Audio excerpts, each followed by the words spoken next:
আপনাকে একটা গল্প বলছি, তোমরা গল্প শুনবে? আচ্ছা, আমার দিকে তাকাও তো সবাই, লুক এট মি। বাঁকা হয়ে তাকানো চলবে না, এইদিকে ফিরতে হবে। ওকে, মাশাআল্লাহ। জাবের ইবনে আব্দুল্লাহ রাদিয়াল্লাহু তাআলা আনহু, বয়স মাত্র 15। এখানে অনেক বাচ্চাদের বয়স আছে 15। তার বাবা যখন মারা যায় তখন তার বয়স 15, এবং তার 7 বোন এর দায়িত্ব চলে এসেছে জাবেরের মাথায়। এর 2 বছর পর একটা যুদ্ধের জন্য তাকে ডাক দেয়া হলো, তিনি যুদ্ধে চলে গেলেন। যুদ্ধ থেকে ফিরছেন, রাসূলুল্লাহ সাল্লাল্লাহু আলাইহি ওয়াসাল্লাম দেখলেন জাবের অনেক দূরে, অনেক পিছিয়ে, সবাই সামনে এগিয়ে যাচ্ছে। রাসূলুল্লাহ সাল্লাল্লাহু আলাইহি ওয়াসাল্লাম সবাইকে বলেন, একটু থামেন, তোমরা একটু থামো, একটু স্লো যাও। জাবেরের মধ্যে রাসূলের প্যারালালে চলে আসলেন। রাসূল জিজ্ঞেস করলেন, জাবের এত দেরি কেন? বলে, ইয়া রাসূলুল্লাহ, আমার ওটটা তো একটু দুর্বল। এই কারণে। তোমার উট দুর্বল কেন? ইয়া রাসূল, আপনি তো জানেন আমার বাবা যুদ্ধের ময়দানে শাহাদাত বরণ করেছেন, আমার 7 বোন আছে, আমার ফ্যামিলিতে আর কেউ ইনকাম করার মতো নাই, আমার বাবা এইটুকু সম্পত্তি রেখে গেছেন, এই দুর্বল উটটি, এর চেয়ে শক্তিশালী কোনো কিছু নাই। রাসূলুল্লাহ সাল্লাল্লাহু আলাইহি ওয়াসাল্লাম দেখলেন যে তার জামায় একটা দাগ আছে। এটা কিসের দাগ? তৎকালীন মানুষের জামায় দাগ থাকতো, তারা পারফিউম, আতর ব্যবহার করতে এই দাগ থাকতো। এবং আপনি কোনো সম্ভ্রান্ত ফ্যামিলির মানুষ, তার মানে হচ্ছে আপনার শরীরে আতরের দাগ আছে, কারণ আতর সবাই ব্যবহার করতে জানতো না অথবা পারতো না। এটা কিসের দাগ? ইয়া রাসূলুল্লাহ, আমি বিয়ে করেছি। সেই সময় রাসূলুল্লাহ সাল্লাল্লাহু আলাইহি ওয়াসাল্লাম তার বিখ্যাত সেই কথাটি বলেছেন, তুমি কাকে বিয়ে করেছো? বলে, আমি এরকম একজন বিধবা নারীকে বিয়ে করেছি।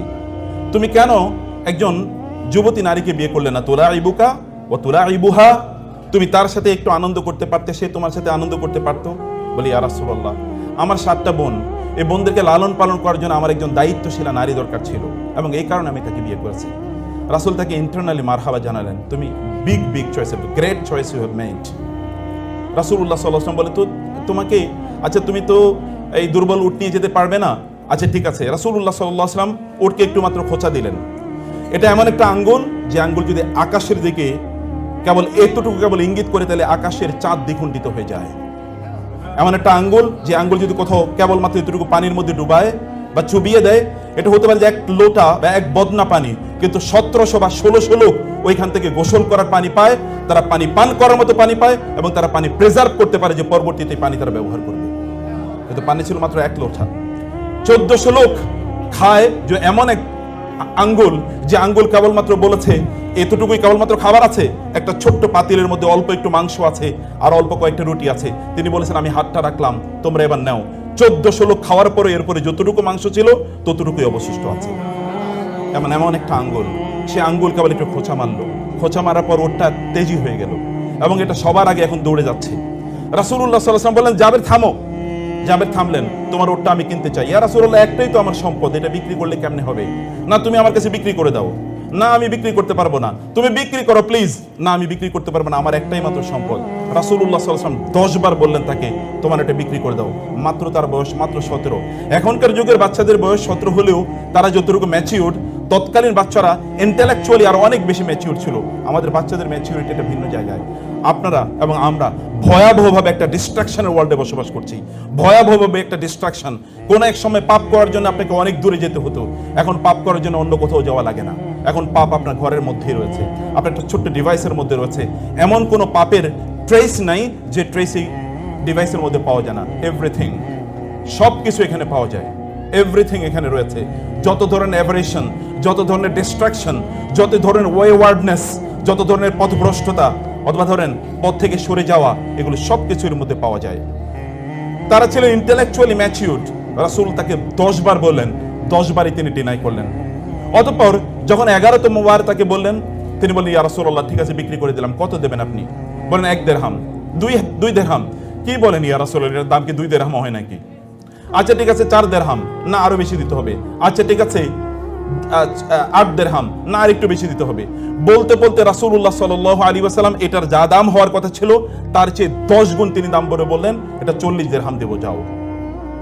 এবার তিনি জাবের বলেন, ইয়া রাসূলুল্লাহ, ঠিক আছে, একটা ছোটদের তোমাদের গল্প বলছি। রাসূলুল্লাহ সাল্লাল্লাহু আলাইহি ওয়াসাল্লামকে এবার জাবের বলেন, ইয়া রাসূলুল্লাহ, আমি একটু মদিনা পর্যন্ত একটু উটটা নিয়ে যাই, আমি যাবো কিভাবে? বলে, আচ্ছা ঠিক আছে, মদিনা পর্যন্ত যাও। মদিনাতে যাওয়ার পর প্রত্যেক দিকে চলে যাচ্ছেন। জাবের দেখলেন রাসূলুল্লাহ সাল্লাল্লাহু আলাইহি ওয়াসাল্লাম চলে যাচ্ছেন। তিনি বলেন, ইয়া রাসূলুল্লাহ, আপনি উটটা নেবেন না? আপনি না বিক্রি করেছেন, আপনি না কিনে নিয়েছেন আমার কাছ থেকে? না জাবের, এদিকে আসো। বলে কি? বলে ওটটা তোমাকে দিয়ে দিলাম। না, আমি না বিক্রি করেছি আপনার কাছে। রাসূলুল্লাহ সাল্লাল্লাহু আলাইহি ওয়াসাল্লাম বললেন, আমি তোমার কাছে ওটটা কিনে নিয়েছি, এবার ওটটা আমি তোমাকে হাদিয়া দিয়ে দিলাম। 40 দিরহামও দেয়া হলো, হাদিয়াও দেয়া হলো। রাসূলুল্লাহ সাল্লাল্লাহু আলাইহি ওয়াসাল্লাম, ওলামায়ে কেরাম যারা আছেন, শিক্ষকরা যারা আছেন, রাসূলুল্লাহ সাল্লাল্লাহু আলাইহি ওয়াসাল্লাম জানেন জাবের একটা সেন্সিটিভ, এক ধরনের ইমোশন আছে, একটা সেন্সিবিলিটি আছে, তার এক ধরনের আত্মমর্যাদা আছে। ইংরেজিতে বলা হয় সেলফ এস্টিম। ইংরেজিতে বলা হয় সেলফ এস্টিম।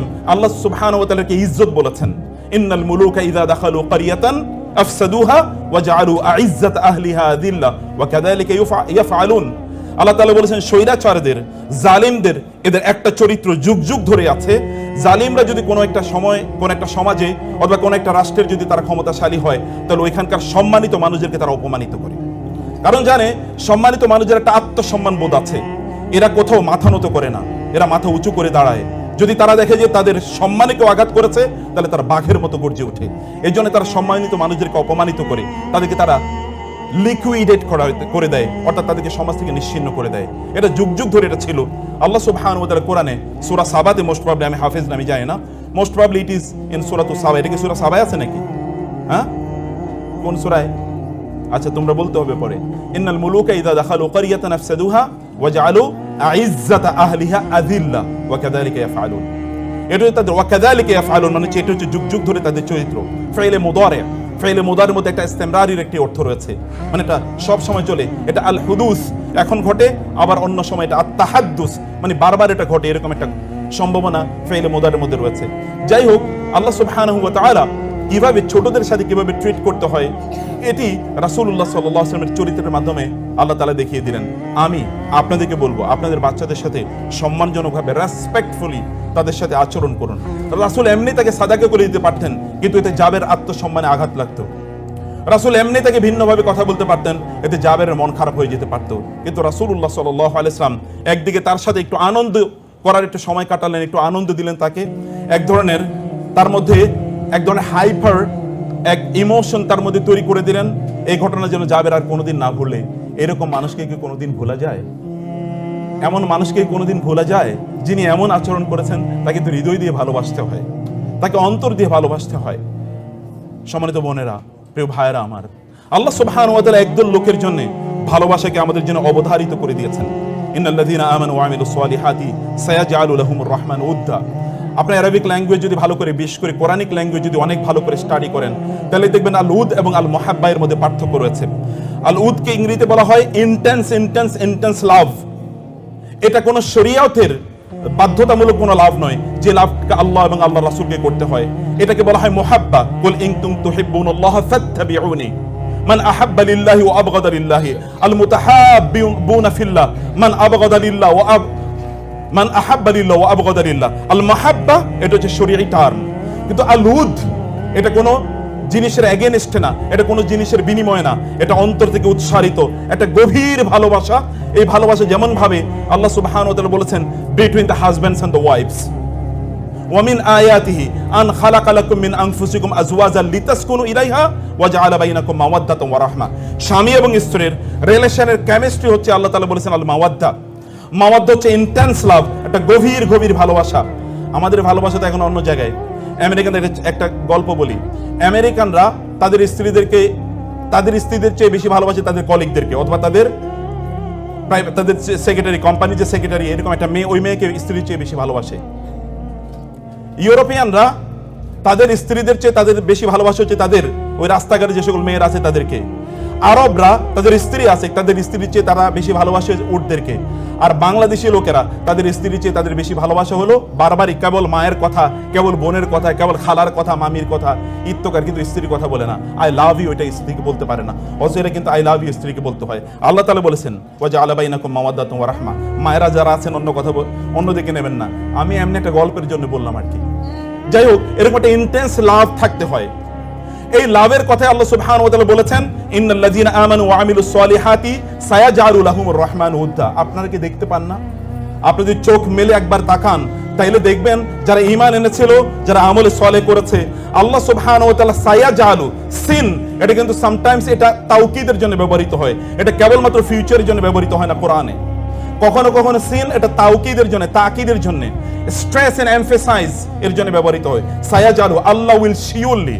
এন্ড ইয়াজালু শব্দটি জাআলা ইয়াজালু কোরআনে অনেক অর্থে ব্যবহৃত হয়, তোর মধ্যে একটা হচ্ছে রিপ্লেসমেন্ট, একটা রিপ্লেসমেন্ট। যেমন ইন্নী জাইলুন ফিল আরদি খলিফা, আমি জমিনে একজন প্রতিনিধিকে রিপ্লেস করতে যাচ্ছি, কারণ এর আগে জিন ছিল, জিনের পরিবর্তে আমি একটা নতুন রিপ্লেসমেন্ট এখানে করছি। আল্লাহর কসম, যে সকল ব্যক্তিরা আল্লাহর প্রতি ঈমান আনে এবং ভালো কাজ করে, আল্লাহ সুবহানাহু ওয়া তাআলা এদের জন্য অন্যদের অন্তরে ভালোবাসাকে রিপ্লেস করে দেন। একবার তাকিয়ে দেখেন না, এমন বহু লোক আছে যারা বহুদিন কোনো আপনাদের আলোচনা মাহফিলে আসতে পারে নাই, আপনাদের সামনে কথাবার্তা বলতে পারে নাই। হতে পারে যে তারা চার দেয়ালের মধ্যে তারা বন্দী ছিল, কিন্তু 13, 14, 15, 16 বছর, 20 বছর পরেও সমগ্র পৃথিবী তাদের জন্য কাঁদছে। এরকম কাঁদে নাই? এমন অবস্থা কি আপনাদের সামনে দৃশ্যমান নয়? এরকম কোটি কোটি এরকম এক্সাম্পল, কেবল যদি আপনাদের চোখ আছে, ইন্নাহা লা তা'মাল আবসার ওয়ালাকিন তা'মাল কুলুবুল লাতী ফিস সুদূর, যদি অন্তরের দৃষ্টি থাকে তাহলে আপনি এটা দেখতে পাবেন। আল্লাহ তাআলা কি রকম ভালোবাসা তাদের অন্তরে তৈরি করে দিয়েছেন। আমি জানি এরকম লক্ষ লক্ষ মানুষের কথা, যে সকল লক্ষ লক্ষ মানুষরা এরকম ব্যক্তিদের জন্য সেজদায় গিয়ে কাঁদে, অথবা তারা এমন জায়গায় গিয়ে কাঁদে যেখানে দোয়া কবুল হবেই, দোয়া কবুলের গ্যারান্টি দেওয়া হয়েছে, এমন জায়গায় গিয়ে কাঁদে। আপনাদের সন্তানদেরকে যদি আপনারা এরকম একটা জায়গায় নিয়ে যেতে চান যাদের জন্য লোকেরা কাঁদবে, ফামা বাকাত আলাইহিমুস সামাউ ওয়াল আরদু ওয়া মা কানু মুনজারিন, এমন বহু লোক আছে তারা যখন মারা যায় তখন আসমান এবং জমিন তাদের জন্য কেঁদে ওঠে। এমন বহু লোক আছে, সাদ ইবনে মুআজ রাদিয়াল্লাহু তাআলা আনহু যখন মারা গিয়েছেন, ইহতাযাল্লাহু আরশুর রহমান, আল্লাহ সুবহানাহু ওয়া তাআলা আরশ পর্যন্ত কেঁপে উঠেছিল সাদ ইবনে মুআজ রাদিয়াল্লাহু তাআলা আনহুর জন্য। আরশ কেঁপে ওঠার অর্থ আমি জানি না, কারণ এটার কোনো এক্সপ্লেনেশন না আল্লাহ দিয়েছেন না আল্লাহ রাসূল দিয়েছেন, কিন্তু আরশ কেঁপে ওঠার কথা তো রাসূলুল্লাহ সাল্লাল্লাহু আলাইহি ওয়াসাল্লাম বলেছেন, এবং মুতাওয়াতির পর্যায়ে বর্ণনা, এই বর্ণনার মধ্যে কোনো সন্দেহ নাই এরকম অনেক অনেক ঘটনা ঘটে। আল্লাহ সুবহানাহু ওয়া তাআলা এমন কিছু মানুষকে তৈরি করে দেন যারা আল্লাহর জন্য তাদের জীবনকে নিবেদিত করে দিয়েছিল। আল্লাহ সুবহানাহু ওয়া তাআলা অন্যদের অন্তর থেকে অন্য সকল জিনিসের ভালোবাসা দূর করে দিয়ে এই সকল ব্যক্তিদের ভালোবাসা তাদের অন্তরে তৈরি করে দেন। সায়াজালু লাহুমুর রহমান উদ্দা, আর এই ভালোবাসা আল্লাহ তাআলা বলেছেন নট মুহাব্বা, তিনি বলেছেন উদ্দা। উদ্দা মানে হচ্ছে, হতে পারে যে এই ব্যক্তি আপনাকে কোনোদিন পছন্দ করে না অথবা আপনার আদর্শকে পছন্দ করে না, কিন্তু তিনি আপনার জন্য চোখের পানি ফেলবেন, তিনি আপনার কথা বলবেন, তিনি আপনাকে সেলুট করবেন, তিনি আপনাকে শ্রদ্ধা করবেন।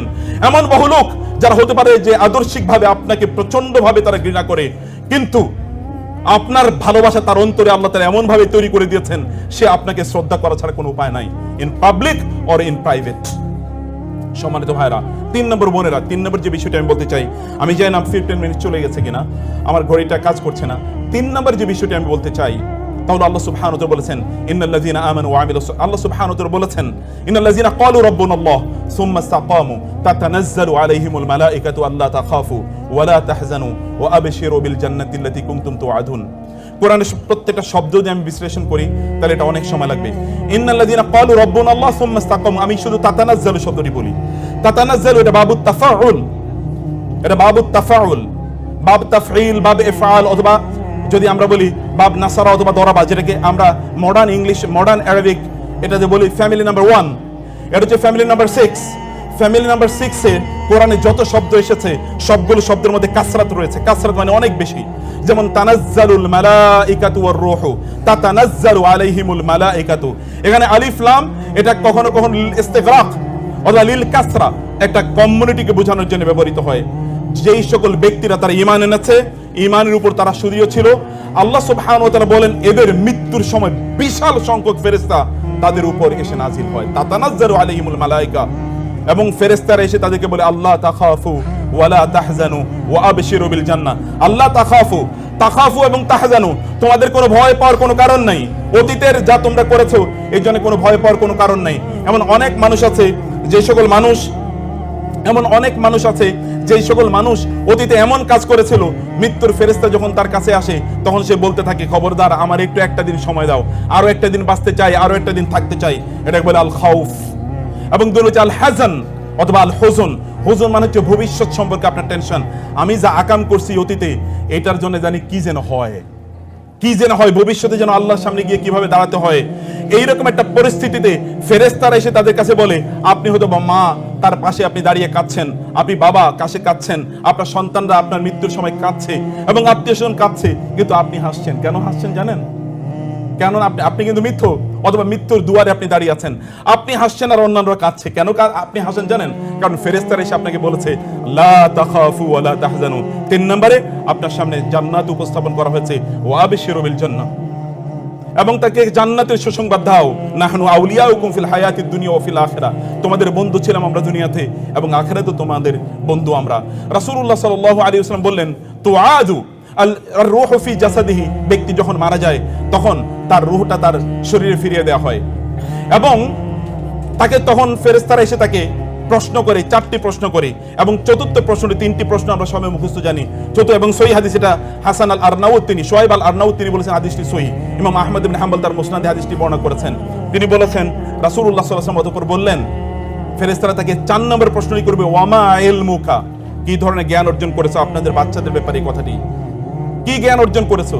তখন সে বলবে, ক্বারাআতুল কুরআনা ফাআমানতু বিহি ওয়া সাদ্দাকতু, আমি কোরআন তেলাওয়াত করেছিলাম, কোরআন পাঠ করেছিলাম, কোরআনের উপর ঈমান এনেছি এবং কোরআন যা বলেছে আমি তাকে সত্যায়ন করেছি, আমি তা নিজের জীবনে বাস্তবায়ন করেছি, সেটা প্রচার এবং প্রসার করেছি এবং তার উপর আমি বিশ্বাস স্থাপন করেছি, আমি এর কোনো অন্যথা করি নাই। তখন আসমান থেকে ফায়ুনাদি মুনাদিন ফিস সামা, তখন আসমান থেকে চিৎকার করে জানিয়ে দেওয়া হবে, আন সাদাকা আবদি, আমার বান্দা সত্য বলেছে। এই কথা মহান আল্লাহ সুবহানাহু ওয়া তাআলা বলেন, আমার বান্দা যা বলেছে সত্য বলেছে। আফরিশুহু মিনাল জান্নাহ ওয়া আলবিসুহু মিনাল জান্নাহ, তাকে জান্নাতের একটা বিছানা তার জন্য তৈরি করে দাও এবং তাকে জান্নাতের পোশাক তাকে পরিধান করিয়ে দেয়া হোক এবং তার জন্য জান্নাতের একটা দরজা তার জন্য উন্মুক্ত করে দেওয়া হয়। এই দরজা দিয়ে সে তখন জান্নাত দেখতে পায়। জান্নাতের রাওহিহি, কোরআনে হাদিসে এসে তারপরে তার কাছে আসে মির রাওহিহা ওয়া তুইবিহা, জান্নাতের সুগন্ধি এবং জান্নাতের যে সুরম্য অট্টালিকাগুলো, এগুলো সে দেখতে পায়। এখানকার নেয়ামত তার কাছে আসতে থাকে। এরকম একটা অবস্থা এই সকল ব্যক্তির জন্য তৈরি হয়।